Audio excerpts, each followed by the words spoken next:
Two of La Crosse's senior centers may soon have to move locations. City officials are currently discussing whether it's worth it to invest the money into repairs or if moving the programs to newer facilities would be a better cost-saving measure.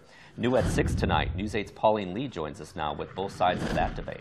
Well, the two facilities, the Harry J. Olson Senior Center on the city's north side and the Southside Senior Center, were both built in the late 1800s.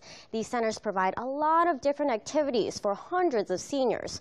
Now, both sides, the city and the centers, agree senior programming is important to keep in our community. But for at least one facility, it's all about the location. It's empty right now inside the Harry J. Olson Senior Center located on La Crosse's north side.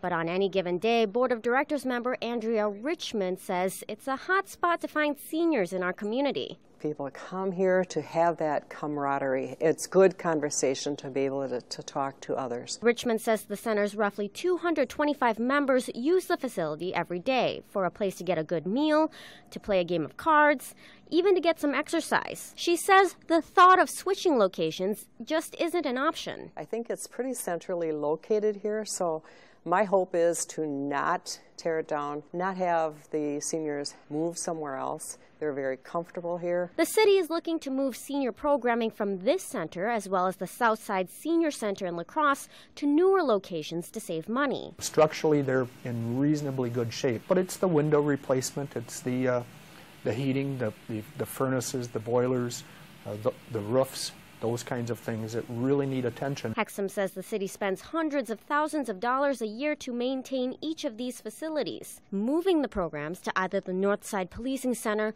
the Black River Beach Neighborhood Center, or the Southside Neighborhood Center would be a better use of the city's money. Budgets are tighter, and we're looking at every available opportunity to reduce the city's operating costs and/or make sure that the buildings and facilities and programs that we're operating are being done so cost effectively and that we're not duplicating services. Final decisions won't be made for a couple of months. Until then, Richmond hopes the city takes into consideration who the centers are benefiting. I think the benefit outweighs the costs for the city of what is being used here. So I think they need to take a hard look at that, not displace people. Now, I did speak with the president of the Southside Senior Center in La Crosse on the phone earlier today.